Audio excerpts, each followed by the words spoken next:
बिस्मिल्लाहिर्रहमानिर्रहीम अस्सलाम वालेकुम। How are you students? I hope you'd be fine. आज हम करने वाले हैं कुछ वर्ड प्रॉब्लम्स जो कि हैं आपके डिवीजन या मल्टीप्लिकेशन से रिलेटेड।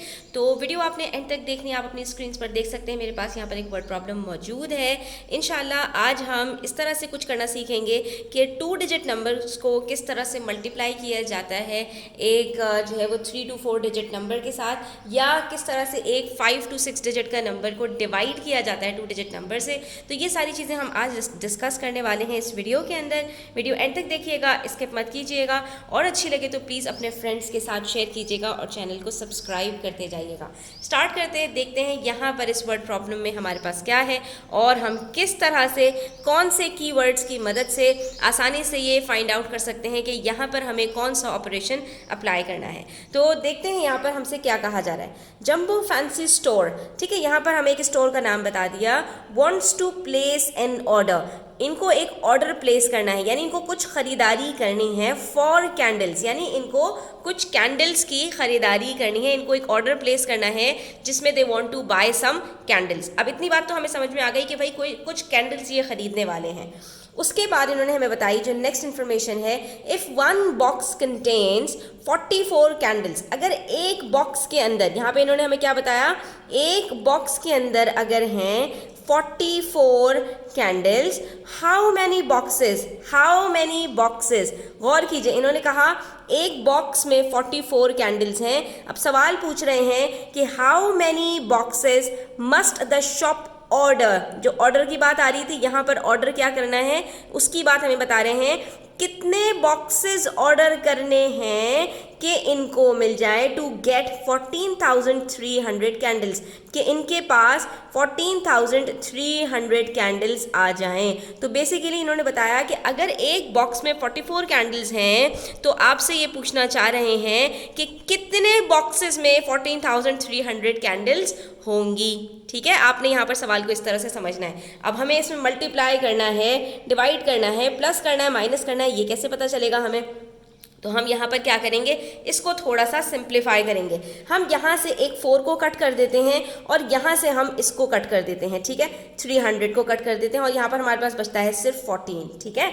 तो अब हमने कहा कि अगर एक बॉक्स में 4 कैंडल्स हों तो आप ये बता दीजिए कितने बॉक्सेस के अंदर 14 कैंडल्स होंगी। तो हमने कहा भाई 4 के जो है वो हमें कैसे पता चलेगा? तो हमने कहा कि भाई अगर एक बॉक्स में 4 हैं तो 2 बॉक्सेस में कितनी होंगी, 8 होंगी। 3 बॉक्सेस में कितनी होंगी, 12 होंगी। 4 बॉक्सेस में कितनी होंगी, 16 होंगी। तो यहीं पर हमें पता चल गया कि अच्छा भाई यहाँ पर बेसिकली कुछ मल्टीप्लिकेशन की बात हो रही है, क्योंकि हमारे पास जो है हम 4 का टेबल पढ़ते चले जा रहे हैं तो हमारे पास यहाँ पर नंबर ऑफ कैंडल्स के जितने नंबर ऑफ बॉक्सेस हैं उसके अंदर बढ़ती चली जा रही हैं। तो इसका मतलब ये हुआ कि अगर मुझे 16 कैंडल्स चाहिए, अब हम सवाल की तरफ वापस आते हैं। अगर मुझे 16 कैंडल्स चाहिए, या यहाँ पे हमारे पास है अगर मुझे 14 कैंडल्स चाहिए, तो मुझे कम से कम भी 4 बॉक्सेस खरीदने पड़ेंगे, क्योंकि मेरे पास 3 बॉक्सेस के अंदर 12 आएंगी और मुझे 14 चाहिए, तो 4 बॉक्सेस में मुझे टोटल 16 मिलेंगी, यानी कि मेरी नीड पूरी हो जाएगी।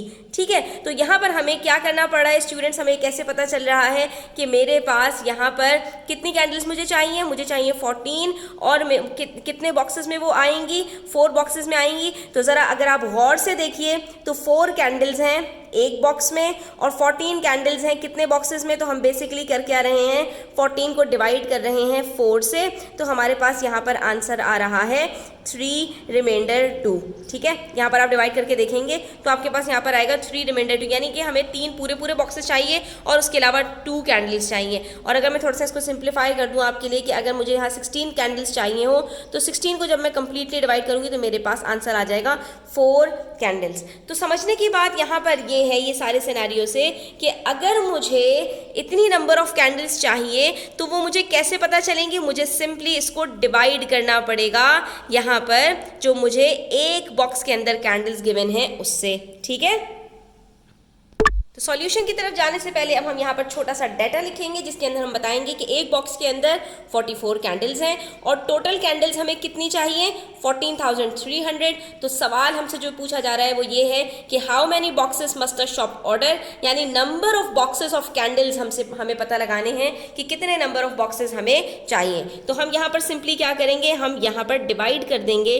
14,300 को किससे 44 से। अब ये हमारे पास 2 डिजिट नंबर आ गया स्टूडेंट्स। तो इसको हमने किस तरह से डिवाइड करना है, अर्लियर वीडियोस में मैंने आपको सिखाया था कि जब भी हमारे पास 2 डिजिट नंबर होगा तो हमने क्या करना है कि इसको यहाँ पर एक डिजिट को ज़रा कट कर देना है, ठीक है। तो हम यहाँ पर अभी इसको कट करेंगे, लेकिन उससे पहले हम यहाँ देखें कि यहाँ पर हमारे पास 5 डिजिट नंबर है। अब हमें 44 का टेबल तो आता नहीं है, तो फिर हम क्या करेंगे, हम यहाँ पर ये करेंगे कि हम सबसे पहले देखेंगे कि 44 के लिए हमें यहाँ कितने डिजिट्स उठाने हैं। 44 के टेबल में 1 तो आएगा नहीं, तो फिर हम 2 डिजिट्स की तरफ जाएंगे। यहाँ पर ये भी 2 डिजिट्स भी 44 से छोटा है, दैट इज 14। 44 1 भी 44 होगा, तो हमें यहाँ पर 44 से बड़े 2 डिजिट्स चाहिए थे, लेकिन वो छोटे हैं। तो अब हम क्या करेंगे, हम 3 डिजिट्स की तरफ जाएंगे, दैट इज 143। तो अब हमें कैसे पता चलेगा कि 44 के टेबल में 143 कब आएगा। तो स्टूडेंट्स इसके लिए आपने सिंपली ये करना होता है कि आप यहाँ से अपने एक डिजिट को कट कर दीजिए, ठीक है। अब बताइए कि 4 के टेबल में, और यहाँ से भी एक डिजिट को कट कर दीजिए, ठीक है। यानी कि अगर आपको ये पता लगाना है कि 44 के टेबल में 143 कब आएगा, तो आप यहाँ से दोनों को एक एक डिजिट्स कम कर दीजिए, ठीक है।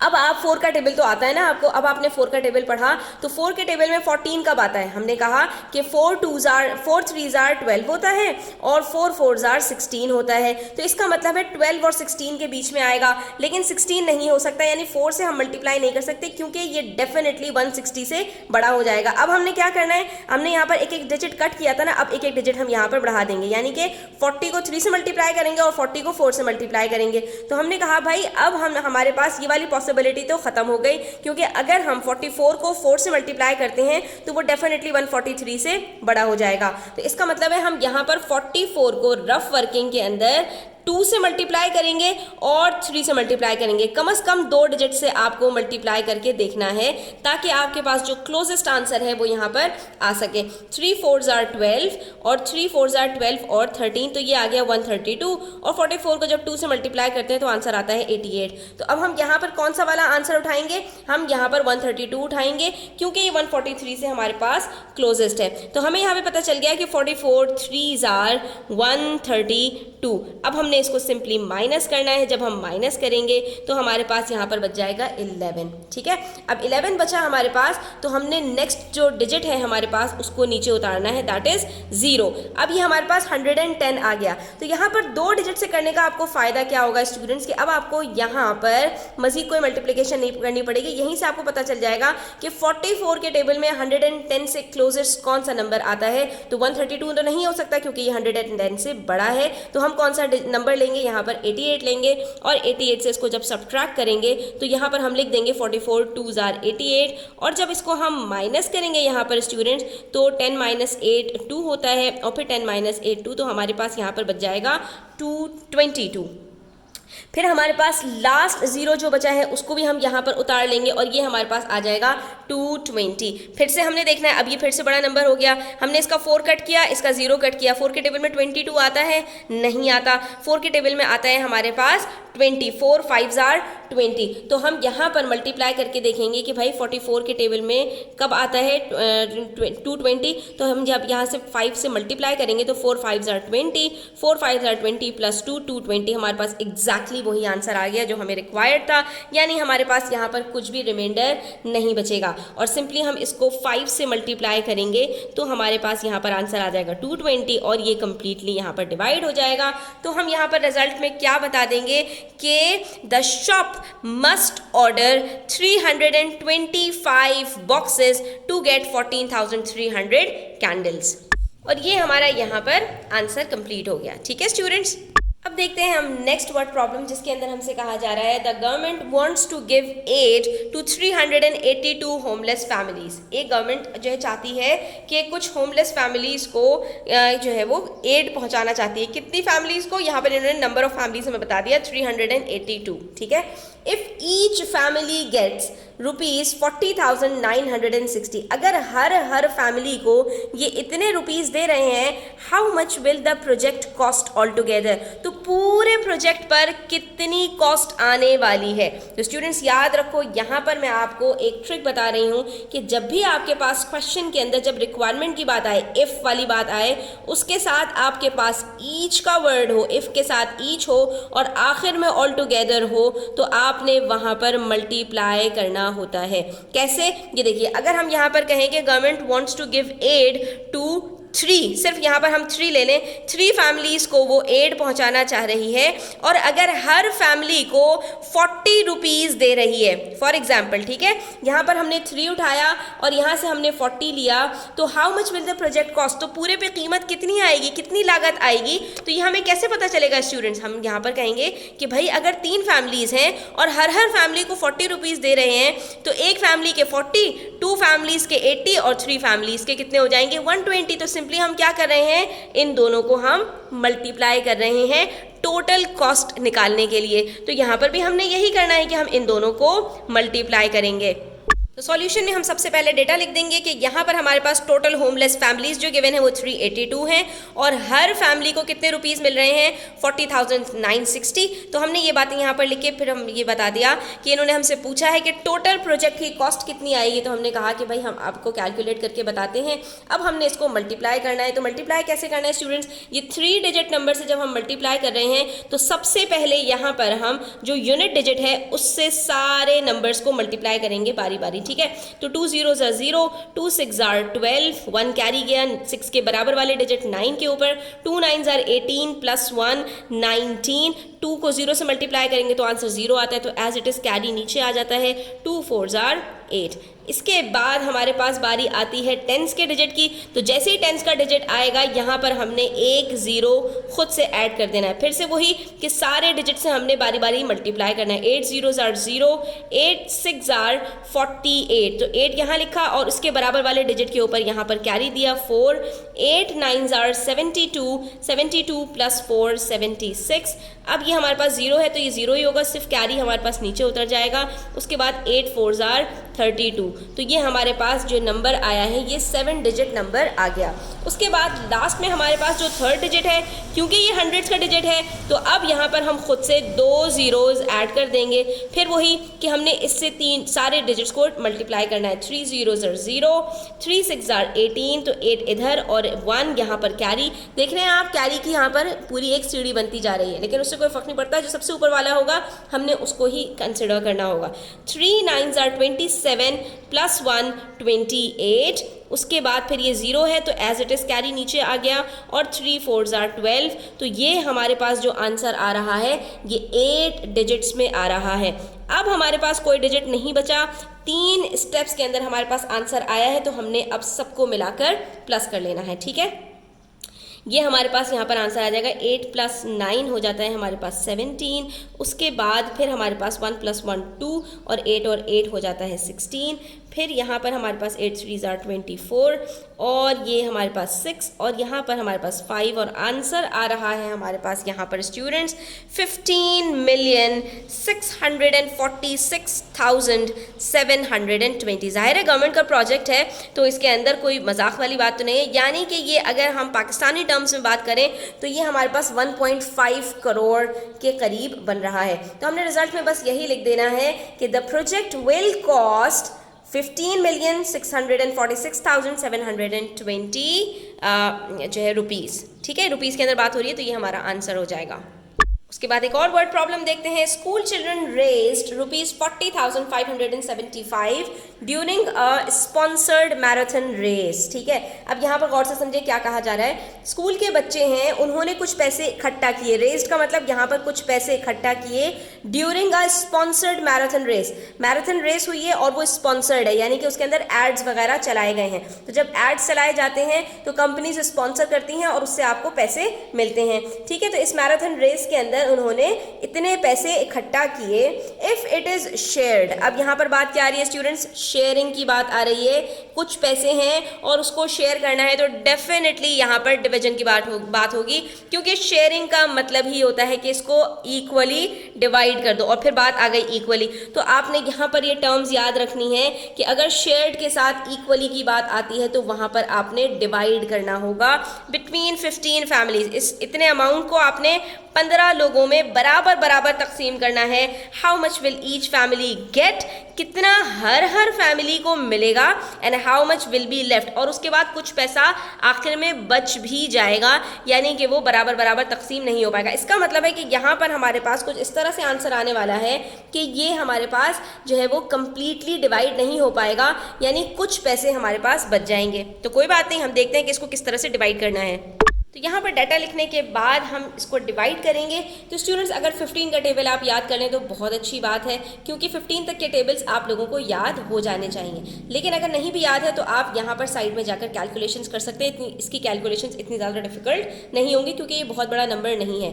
15 1s are 15, 15 2s are 30, 15 3s are 45। तो 45 40 से बड़ा हो जाता है, इसलिए हम यहीं पर इसको 2 से मल्टीप्लाई कर देंगे। 15 2s are 30, ठीक है। जब 30 से हमने इसको मल्टीप्लाई करके लिखा तो हमारे पास यहाँ पर आंसर आ जाएगा 10, ठीक है। अब हम नेक्स्ट डिजिट उतारेंगे, दैट इज 5।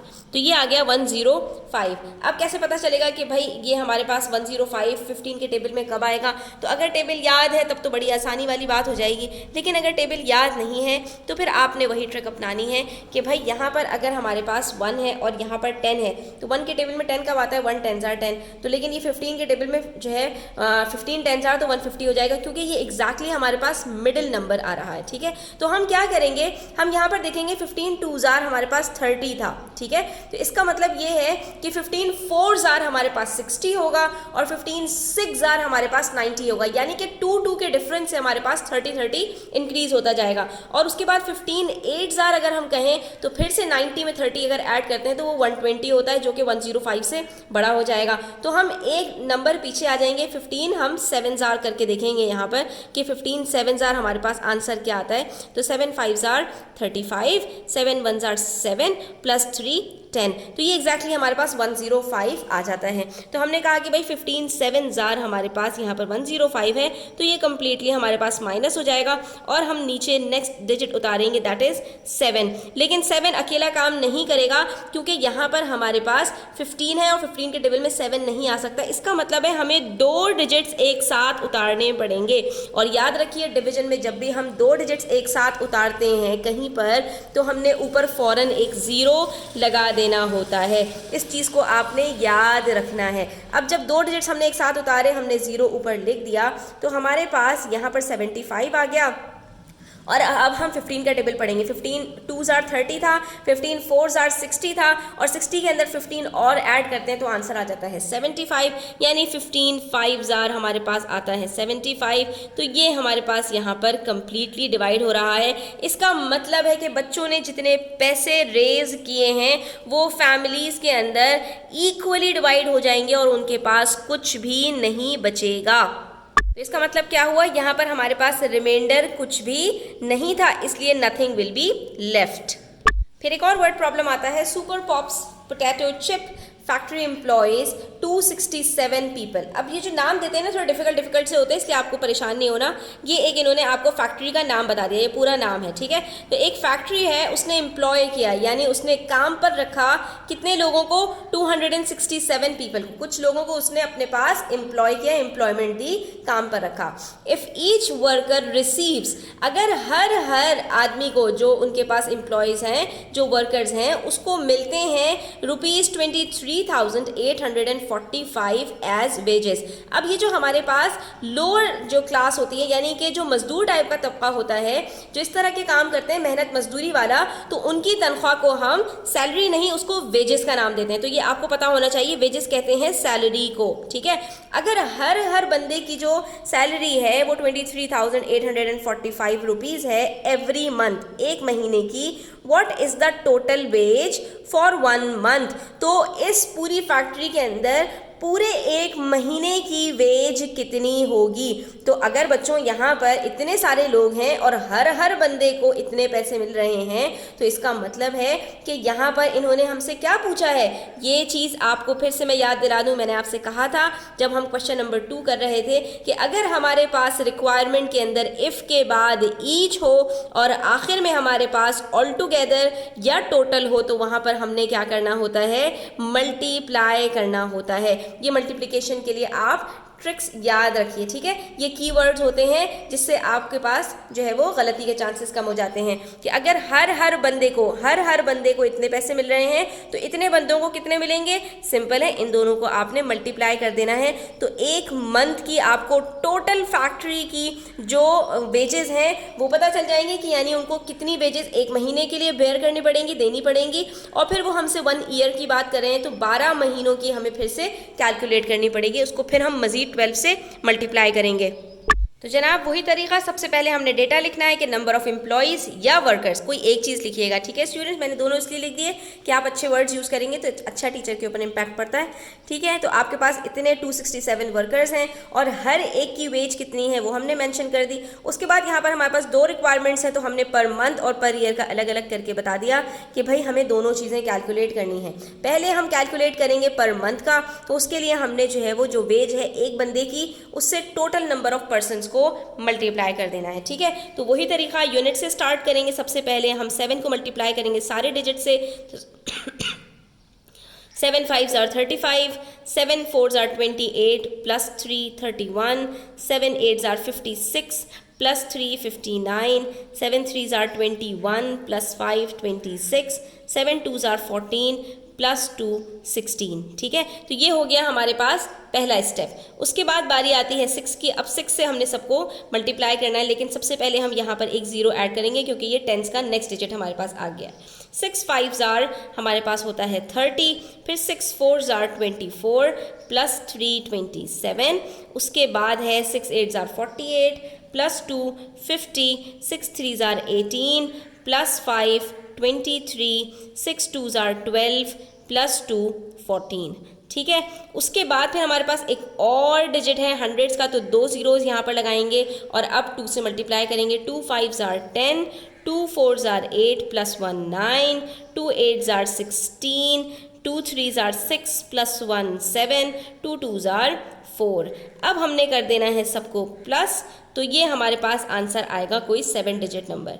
सबसे पहले 5, फिर 1, फिर 9 प्लस 7 होता है 16, फिर 9 प्लस 1 10 प्लस 6 16, फिर ये हमारे पास आ गया दोबारा से 16, और फिर ये हमारे पास आ रहा है 7 प्लस 1 8 9 और ये 13, और ये हमारे पास आंसर आ गया 6,366,615, यानी एक महीने की जो उनको तनख्वाह देनी पड़ेगी तमाम एम्प्लॉयज़ को मिलाकर वो 6 मिलियन से कुछ ज़्यादा है। अब हम बात कर लेते हैं पूरे साल की कितनी जो है वो सैलरीज होंगी। तो इसी डिजिट को हमने अब क्या करना है, 12 से मल्टीप्लाई कर देना है। अगर एक महीने की इतनी अमाउंट है तो 12 मंथ्स की कितनी होगी, उसी को 12 से मल्टीप्लाई कर दीजिए।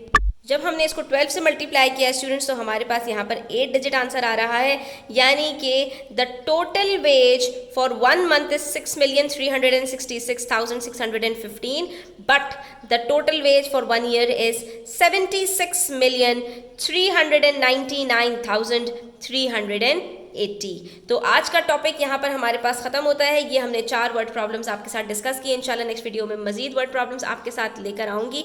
तो वीडियो एंड तक देखने का बहुत शुक्रिया। अपना बहुत सारा ख्याल रखिएगा, चैनल को सब्सक्राइब करते जाइएगा। अल्लाह हाफ़िज़।